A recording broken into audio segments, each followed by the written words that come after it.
Do you have any advice for other disabled people, specifically people with the same disability as you that are seeking to study abroad?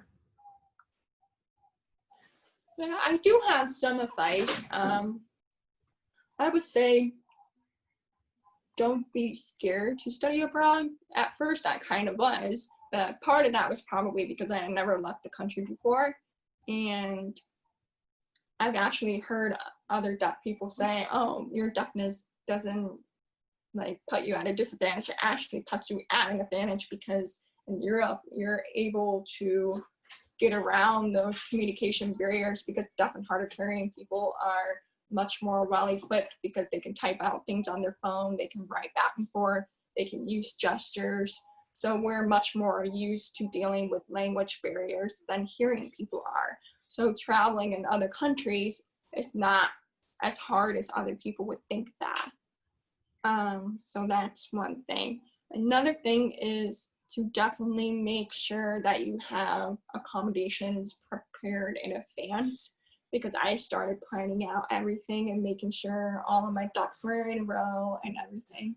But I do recognize that I have the privilege of going to RIT where interpreting services were already provided, and I was able to get that easily as compared to someone who's probably going to a university where there's hardly any deaf and hard of hearing people, and getting access services for them will be so much harder. And getting interpreters for study abroad would be very, very hard for them. So I recognize I have that privilege, so I can't really talk too much about that experience. Oh, another thing is that you can look for disability grants, like scholarships and things like that. Definitely look around for those. I know for my program, I was able to request a grant. I think for my disability, I was able to actually get like an extra $500 or something like that.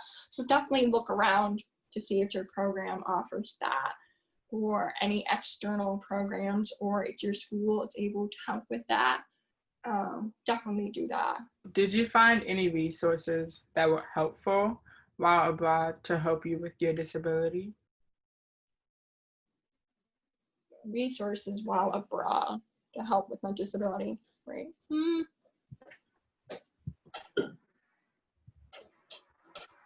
Not really. I think most of my resources actually were from the US, meaning my interpreters.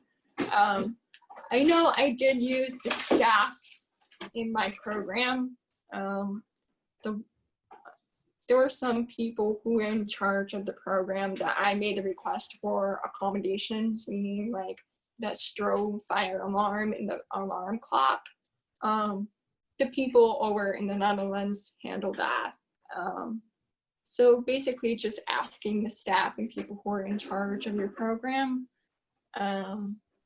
It's good to do the research ahead of time to see who is most well equipped to handle that. Because usually study abroad programs will have that, like someone that represents for diversity and inclusion, or someone who's supposed to correspond with students or whatever. That person would be the one to go to.